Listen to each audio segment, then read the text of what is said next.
والصلاة والسلام على سيد الأنبياء والمرسلين وآل كل وصحابة أجمعين الفائزين برضا الله. أما بعد، رب اشرح لي صدري ويسر لي أمري واحلل عقدة من لساني يفقهوا قولي. يا رب بالمصطفى بلغ مقاصدنا واغفر لنا ما مضى يا واسع الكرم. ഏറ്റവും സ്നേഹമുള്ള പഠിതാക്കളെ, അള്ളാഹുവിന്റെ അതിമഹത്തായ അനുഗ്രഹത്താൽ വിശുദ്ധ റമദാനിലൂടെ നമ്മൾ യാത്ര തുടരുകയാണ്.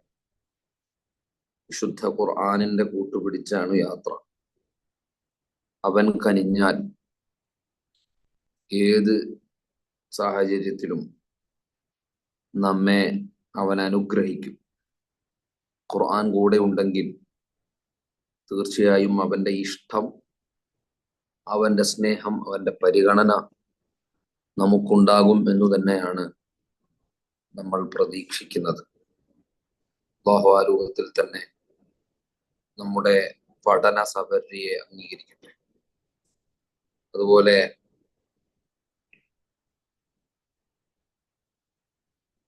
നമ്മൾ ഈ പഠിക്കുന്നത് മുഴുവനും നമുക്ക് ദുനിയാവിലും ആഖിറത്തിലും വലിയ ഉപകാരങ്ങൾ ഉണ്ടാക്കുന്ന പഠനങ്ങളാക്കി അല്ലാഹു നമ്മിൽ നിന്ന് സ്വീകരിക്കട്ടെ എന്ന് ആത്മാർത്ഥമായി ദുആ ചെയ്യുകയാണ്.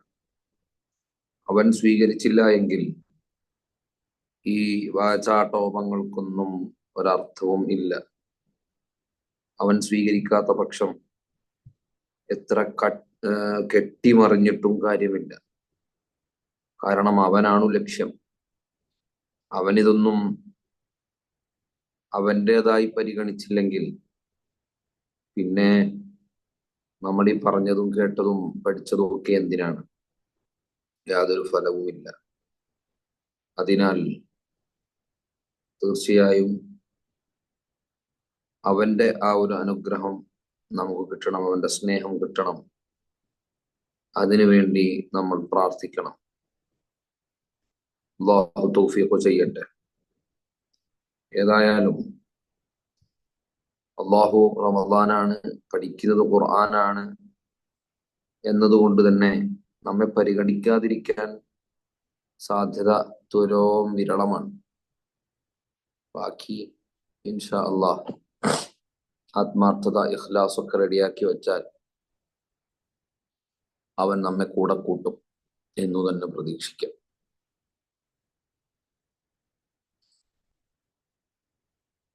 ഖുർആനിന്റെ അനിവാര്യമായി നമ്മൾ അറിയേണ്ട ചില കാര്യങ്ങളാണ് പറഞ്ഞുകൊണ്ടിരിക്കുന്നത്.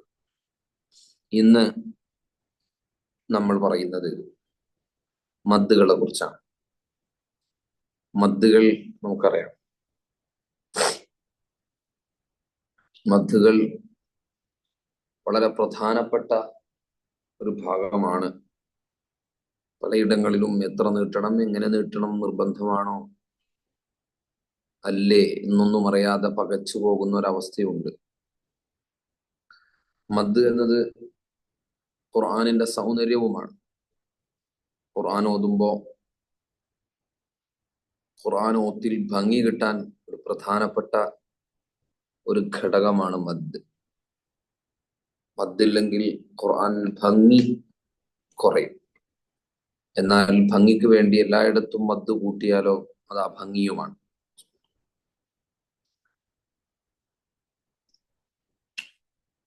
തീർച്ചയായും അതുകൊണ്ട് എങ്ങനെ, ഏതൊക്കെ അവസരങ്ങളിൽ എന്നൊക്കെ കൃത്യമായി പഠിച്ചെടുക്കേണ്ടതുണ്ട്. അതിനുള്ള ശ്രമമാണ് നമ്മൾ ഇന്ന് നടത്തുന്നത്. മദ് എന്ന് പറഞ്ഞാൽ ആ വാക്ക് സൂചിപ്പിക്കുന്നത് അസിയാദത്തു വത്തത്വീൽ എന്നാണ്. അസിയാദത്തു വത്തത്വീൽ, സിയാദത്ത് തത്വീല് എന്ന് പറഞ്ഞാൽ എന്താണ്? സിയാദത്ത് എന്ന് പറഞ്ഞാൽ വർദ്ധിപ്പിക്കുക, അധികരിപ്പിക്കുക എന്നൊക്കെയാണ് സിയാദത്തിന്റെ അർത്ഥം. തത്വീൽ എന്ന് പറഞ്ഞാൽ നീട്ടുക എന്നാണ് അർത്ഥം. അപ്പൊ മദ് എന്ന് പറഞ്ഞാൽ അതിന്റെ അർത്ഥം തന്നെ ഒന്ന് കൂട്ടുക അല്ലെങ്കിൽ നീട്ടുക എന്നാണ്. അപ്പൊ തീർച്ചയായും മദ് നിലവിലുള്ളതിനെ ഒന്ന് നീട്ടുകയോ കൂട്ടുകയോ ചെയ്യുന്നതിനാണ് മദ് എന്ന് പറയാം. അത് ആ വാക്കിന്റെ തന്നെ അർത്ഥമാണ്. ഇനി തജ്വീദിലുള്ള മദ് എന്ന് പറഞ്ഞാൽ എന്താണ്? ഇതാലത്തു സൗതി ബിഹർഫിൻ മിൻ ഹുറൂഫിൽ മദ്ദി വല്ലീനി ഔ ഹർഫയിൽ ലീനി.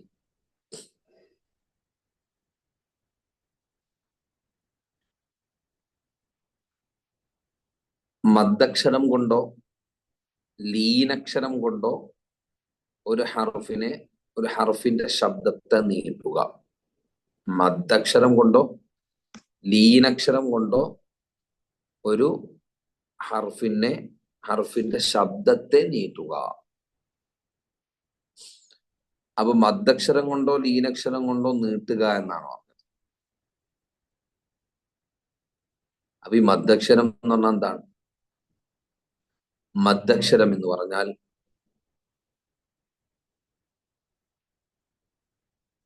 മുമ്പ് ഫത്ഹുള്ള അലിഫ്.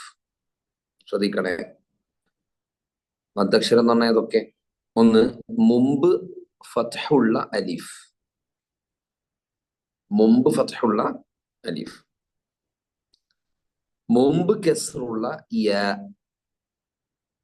മുമ്പ് കെസ്റുള്ള യാ. മുമ്പ് ലമ്മുള്ള വാവ്. മുമ്പ് ഫത്ഹുള്ള അലിഫ്. മുമ്പ് കെസ്റുള്ള സാക്കിനായ യാ. സാക്കിനായ യാ എന്ന് പറയുന്നത് കേട്ടോ. മുമ്പ് കെസ്റുള്ള സാക്കിനായ യാ. മുമ്പ് ലമ്മുള്ള സാക്കിനായ വാവ്. ഇതാണ് മദ്ദക്ഷരം.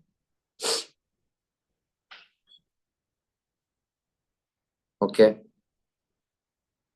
അപ്പൊ വെറും അലിഫും വാവും യാ ആയിട്ട് കാര്യമില്ല. അതിന് മുമ്പ് ഇന്ന നമ്മളീ പറഞ്ഞ അതാത് ഹറക്കത്തും വരണം.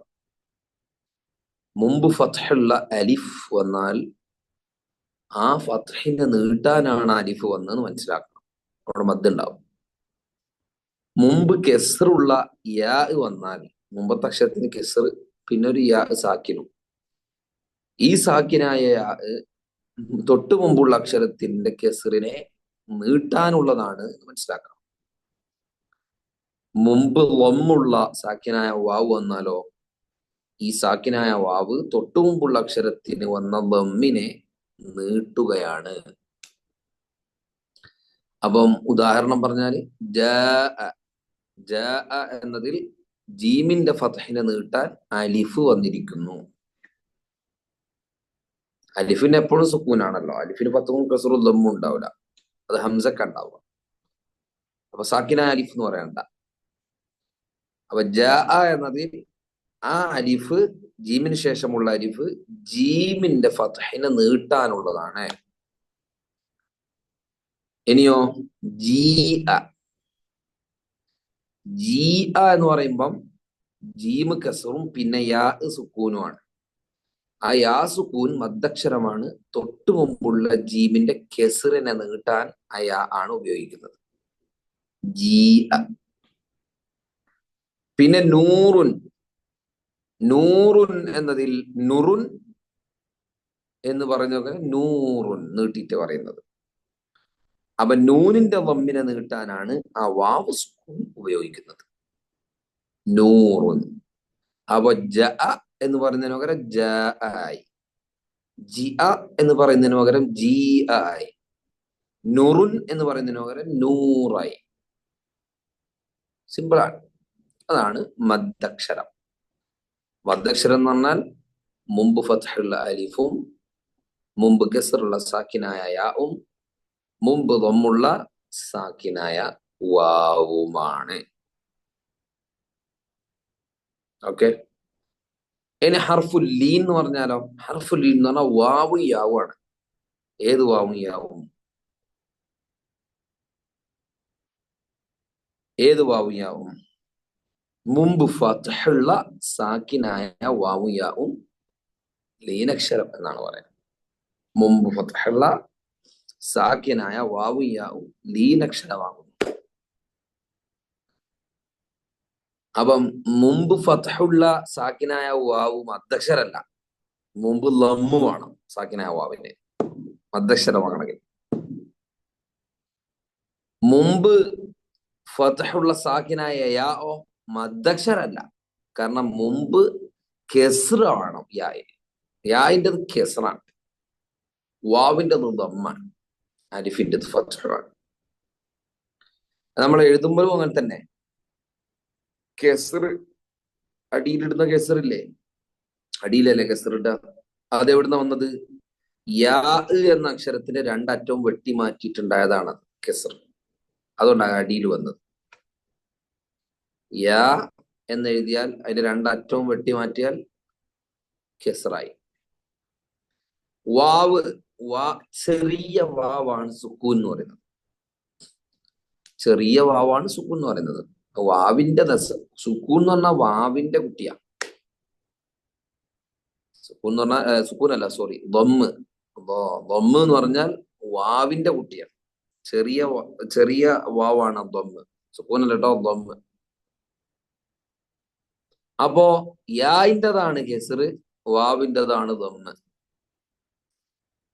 അപ്പം സാക്കിനായ വാവിനും യാഇനും മുമ്പ് ഫത്ഹ ആണെങ്കിൽ ആ സാക്കിനായ വാവും യാവും മദ്ദക്ഷരമാവില്ല. ദീനക്ക് ഫത്ഹ അലിഫിൻ്റെതാണ്, വാവിന്റെ യാന്റെ അല്ല. പക്ഷെ വാവ് യാ സാക്കിനാവുകയും തൊട്ടുമ്പ് ഫത്ഹുള്ള അക്ഷരം വരികയും ചെയ്താൽ അതെന്താണ്?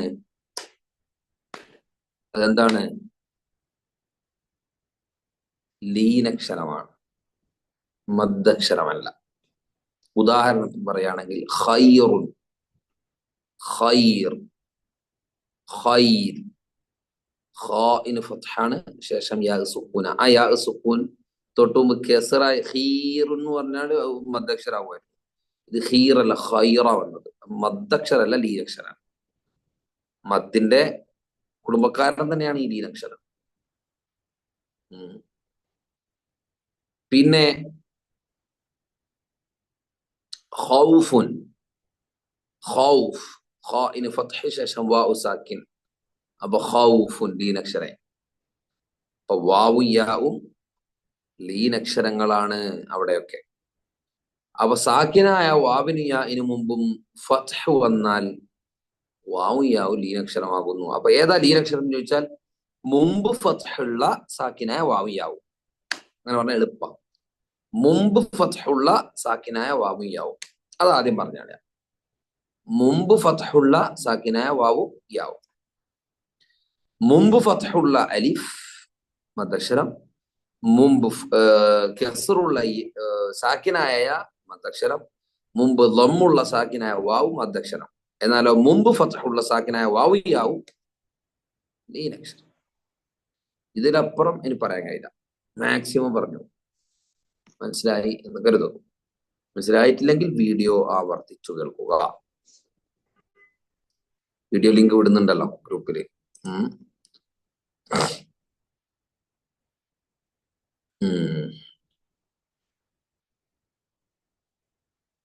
ഓക്കെ, അപ്പോ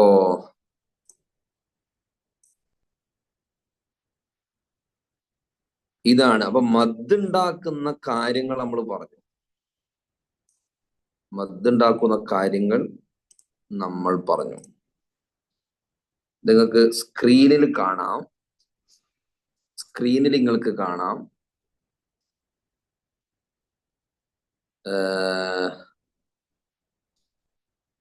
ഖൗലുൻ യൗമ ഖുറൈശിൻ വല്ലൈലി, ഇതൊക്കെ എന്താണ്?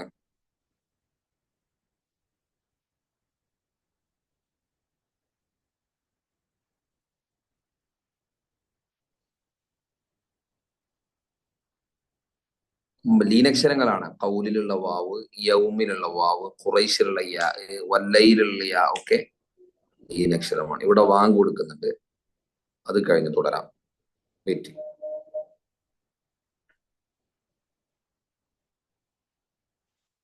ശരി.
إله إلا الله.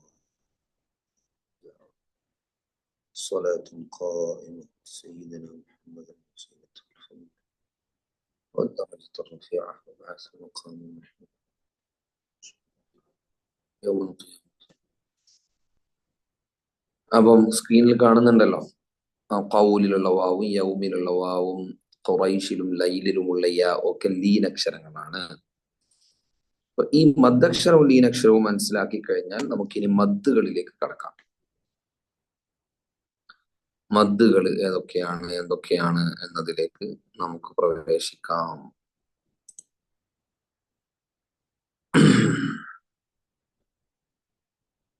ഒരുപാട് വിഷയങ്ങൾ മദ്ദുമായി ബന്ധപ്പെട്ട് പറയാനുണ്ട്, പക്ഷെ അതിലേക്കൊന്നും നമ്മൾ കടക്കുന്നില്ല. നമ്മൾ ആദ്യം ഒന്നാമത്തെ മദ് അൽ മദ്ദു തബീഇയ്യു. അൽ മദ്ദു തബീഇയ്യു, മദ്ദു തബീഇയ്യ് അല്ലെങ്കിൽ നമ്മളെ ചെറുപ്പത്തിലൊക്കെ കേട്ട അൽ മദ്ദുൽ അസ്ലിയു. അസ്ലിയായ മദ്, രണ്ടും ഒരേ സാധനം. മദ് അസ്ലി അല്ലെങ്കിൽ മദ്ദു തബീഇ, രണ്ടുപേര് പഠിച്ചു വെക്കണം. കാരണം ആരെങ്കിലും ഒക്കെ മദ്ദു തബീഇ എന്ന് പറഞ്ഞാൽ നമ്മൾ അന്തം വിട്ട് നിൽക്കാൻ പാടില്ല. അപ്പൊ അൽ മദ്ദു തബീഇ അല്ലെങ്കിൽ അൽ മദ്ദുൽ അസ്ലി ശരിക്കും ശ്രദ്ധിക്കണേ. വളരെ സിമ്പിൾ ആണ്. വൽ മദ്ദു അല്ലദീ ലാ തഖൂമു ദാത്തുൽ ഹർഫി ഇല്ലാ ബിഹി വലാ യതവഖഫ് അലാ സബബിൻ മിൻ ഹംസിൻ ഔ സുകൂൻ.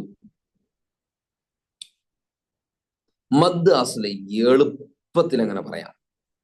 എന്താണ് മദ് അസ്ലി എന്ന് എങ്ങനെ എളുപ്പത്തിൽ പറയാം?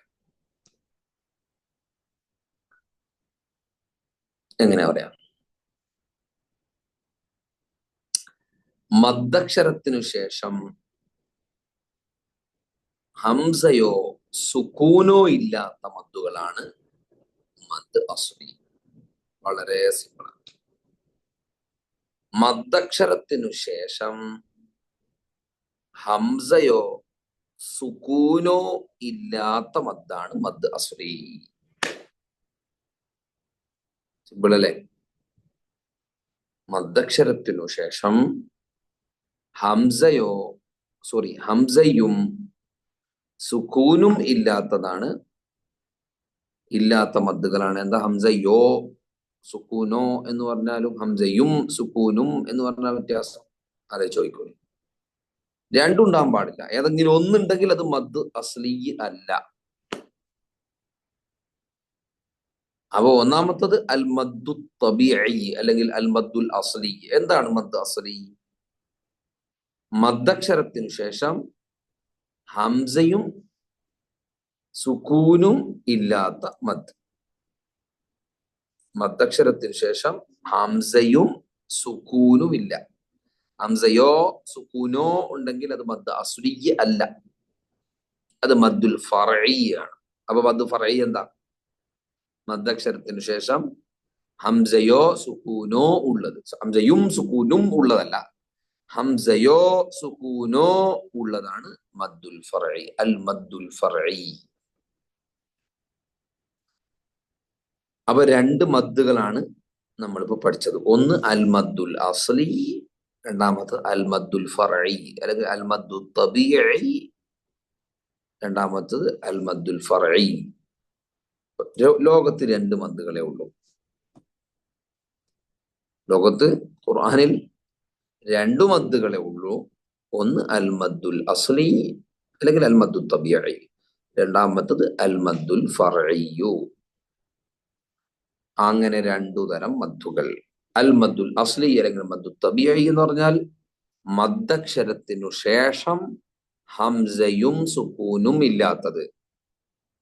അൽ മദ്ദുൽ ഫർഇയ്യോ മദ്ദക്ഷരത്തിന് ശേഷം ഹംസയോ സുക്കൂനോ ഉള്ളത്. സിമ്പിളാണ്. ഇവിടെ നോക്കൂ, ഖാലൂ യാ മൂസ, ഖാലൂ യാ മൂസ. എത്ര മദ്ദുണ്ട് അവിടെ? ഒന്ന് ടൈപ്പ് ചെയ്തേ, എത്ര മദ്ദുണ്ട്? ടൈപ്പ് ചെയ്തേ. സമയമില്ല. എത്ര മദ്ദുകളുണ്ട് അവിടെ?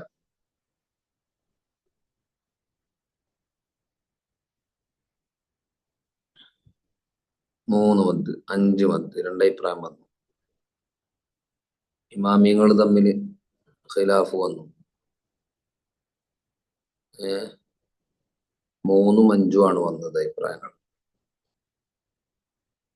നമ്മൾ നോക്കാം. ഖാലൂ യാ മൂസ 2 എന്നുള്ള അഭിപ്രായമുണ്ട്. അപ്പൊ 3 അഭിപ്രായം വന്നു. ഖാലൂ യാ മൂസ, അവിടെ ഖാ മദ്ദാണ് അല്ലെ? ഖാഫ് ഫത്ഹ് ശേഷം അലിഫ്. അപ്പൊ തൊട്ടു മുമ്പ് ഫത്ഹുള്ള അലിഫ് അല്ലേ അത്? അപ്പൊ ഖാ മദ്ദാണ്. ഖാ മദ്ദാണ്, ഒരു സംശയം. ഇനി ലൂ, തൊട്ടു മുമ്പ് വാവുള്ള സാക്കിനായ അല്ല ലൊമ്മുള്ള സാക്കിനായ വാവ്, അപ്പൊ അതും അലിഫാണ് അല്ല, അതും മദ്ദാണ്. ഖാലു 2 മദ് അവിടെ തന്നെ ആയി. ഇനി യായിൽ ഒരു അലിഫുണ്ട്, ചെറിയ അലിഫാണ്. ചെറിയ അലിഫൊക്കെ അലിഫ് തന്നെ. നബി സല്ലല്ലാഹു അലൈഹി വസല്ലം മാത്രങ്ങൾ അങ്ങനെ എഴുതാൻ പറഞ്ഞതാണ്. അലിഫ് വേറെ ഇടണ്ട അവിടെ, അലിഫ് ഇല്ലാതെ എഴുതിയാൽ മതി. പിന്നീട് ചെറിയ അലിഫ് ഞമ്മക്ക് ഓതാനുള്ള സൗകര്യത്തിന് പിന്നീട് വന്ന ഉലമാക്കൾ ചേർത്ത് വെച്ചതാണ്. ഇല്ലെങ്കിൽ നമ്മളെ പോലെ അറബികളല്ലാത്ത വിവരമില്ലാത്ത ആളുകൾ യമുസ എന്ന് ഓതാതിരിക്കാൻ വേണ്ടി. അപ്പൊ അത് അലിഫാണ്. അങ്ങനെ കാണുന്നതൊക്കെ നീട്ടേണ്ട അലിഫ് തന്നെയാണ്. ആ ചെറിയ അലിഫ് നീട്ടേണ്ട അലിഫാണ്. ഖുർആനിൽ എമ്പാടും കാണാം.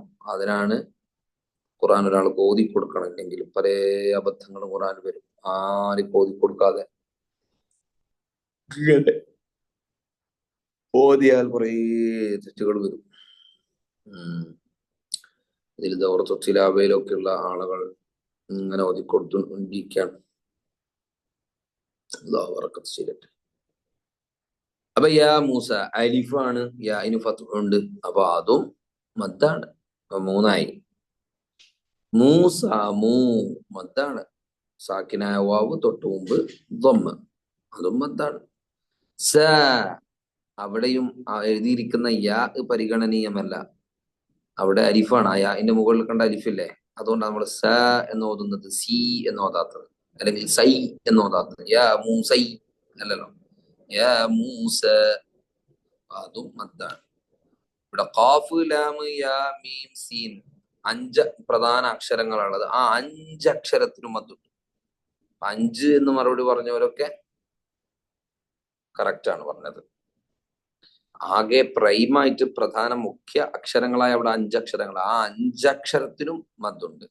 ഖാലൂ യാ മൂസ. ഇനി മദ്ദില്ലെങ്കിലോ? ഖാലൂ യാ മൂസ ഇങ്ങനെ ഓതേണ്ടത്. മദ്ദില്ലെങ്കിൽ ഖാലൂ യാ മൂസ, ഖാലൂ യാ മൂസ, ഖാലൂ യാ മൂസ, ഖാലൂ യാ മൂസ, ഖാലൂ യാ മൂസ, ഖാലൂ യാ മൂസ, ഖാലൂ യാ മൂസ. ഇത്ര വ്യത്യാസം മദ്ദു വന്നുകൊണ്ടാണ് ആ വ്യത്യാസം. ഇതാണ് അൽ മദ്ദു തബീഇ. എങ്ങനെയാണ് അൽ മദ്ദു തബീഇ ആയത്? അവിടെ ഏതെങ്കിലും ഒരു മദ്ദക്ഷരത്തിന് ശേഷം ഹംസ വന്നിട്ടുണ്ടോ? നോക്കിയേ, ഉണ്ടാ? ഏതെങ്കിലും ഒരു മദ്ദക്ഷരത്തിന് ശേഷം സുക്കൂൻ വന്നിട്ടുണ്ടോ? വന്നിട്ടുണ്ടോ? അതൊന്ന് പറഞ്ഞേ. ഏതെങ്കിലും മദ്ദക്ഷരത്തിന് ശേഷം സുക്കൂൻ വന്നിട്ടുണ്ടോ നോക്കിയാ. മദ്ദക്ഷരത്തിനു ശേഷം സുക്കൂൻ. ഉണ്ടാ? ലൂ എന്നുള്ള വാവിന് ശേഷം ഒരു സുക്കൂനില്ലേ? വാവിന് ശേഷം ഒരു അലിഫും സുക്കൂനും ഇല്ലേ? ഏ ഇല്ലേ? എന്താണ് ആരും പറയാത്തത്? യെസ് ഉണ്ട്. അത് സുക്കൂനല്ല. അത് നമ്മൾ വിചാരിക്കുകയാണ് സുക്കൂൻ. അത് സുക്കൂനൊന്നല്ല. അത് വട്ടത്തിലുള്ള ഒരടയാളമാണ്. റൗണ്ടാണ്. സുക്കൂൻ എന്ന് പറഞ്ഞാൽ റൗണ്ട്, ഫുൾ റൗണ്ട് അല്ലേ? നമ്മൾ എഴുതുമ്പോ റൗണ്ട് ഒക്കെ എഴുതും. റൗണ്ട് എഴുതിയാലും കുഴപ്പമൊന്നുമില്ല. ഖുർആനിൽ ഈ കറക്റ്റ് റൗണ്ട് ഷേപ്പിൽ വന്നാൽ ആ അക്ഷരത്തെ പരിഗണിക്കണ്ടെന്ന് അർത്ഥം. ആ അലിഫിനെ നമ്മൾ ഉച്ചാരണത്തിൽ ഒരു പരിഗണനയില്ല. ലൂ എന്ന് കഴിഞ്ഞിട്ടുള്ള അലിഫില്ലേ, യാ മൂസന്റെ യാന് മുമ്പായിട്ട്, ആ അലിഫ് ഒരുപാട് സ്ഥലത്ത് കാണാം. അതിന്റെ മുകളിൽ ഇങ്ങനെ ഒരു റൗണ്ട് ഷേപ്പും കാണാം. അതിനർത്ഥം ആ അലിഫ് ഉച്ചാരണത്തിന് അതിന് അതില്ലാത്ത പോലെ മതിയാവും. ആ സാധനം അവിടെ ഇല്ലാന്ന് കരുതുക. പിന്നെ എന്തിനാ അത് ഇട്ടത്? അത് അറബിയുടെ നിയമമാണ്. ആ അലിഫ് വരും. ഖാലൂ, അവർ പറഞ്ഞു എന്ന് ജംഇന്റെ അവസരത്തിൽ അത് വരും. പിന്നെ അറബിയൊക്കെ പഠിക്കണം, പിന്നെ പഠിക്കാം. അറബി എഴുത്തു നിയമത്തിൽപ്പെട്ടതാണ് അവിടെ ഒരു അലിഫ് വരിക എന്നുള്ളത്. ആ അലിഫ് ഉച്ചാരണത്തിൽ ഒരു സ്വാധീനവും ചെലുത്തുന്നില്ല. അത് അറബി വ്യാകരണവുമായി ബന്ധപ്പെട്ട ഒരു നിയമമാണ്. അത് ഉച്ചാരണത്തിൽ, ഖുർആനോത്തിൽ ഒരു സ്വാധീനവും അതിനില്ലാത്തതുകൊണ്ടാണ് അവിടെ ഒരു വട്ടിട്ട് വെച്ചത്. Zero zero. ഇത് പരിഗണിക്കേണ്ടതില്ല ഉച്ചാരണത്തിൽ, ഓത്തിൽ പരിഗണിക്കേണ്ടതില്ല. അപ്പൊ അത് സുക്കൂനല്ല. അപ്പൊ ഇവിടെ മദ്ദക്ഷരത്തിന് ശേഷം അലിഫോ ഹംസയോ സുക്കൂനോ നമുക്ക് കാണാൻ കഴിയില്ല. അതുകൊണ്ട് ഇതിൽ പറഞ്ഞ 5 മദ്ദുകളും മദ്ദു ത്വബീഇയാണ്. 5 മദ്ദുകളും മദ് അത്വബീഇയാണ്. എന്താണ് മദ് ത്വബീഇ? മദ്ദക്ഷരത്തിന് ശേഷം അലിഫും ഹംസയും ഇല്ലാത്തത്. മദ്ദക്ഷരത്തിന് ശേഷം അലിഫും അല്ല സോറി മദ്ദക്ഷരത്തിന് ശേഷം ഹംസയും സുക്കൂനും ഇല്ലാത്തത്. മദ്ദക്ഷരത്തിന് ശേഷം ഹംസയും സുക്കൂനും ഇല്ലാത്തത്. അതാണ് അൽ മദ്ദു ത്വബീഇ.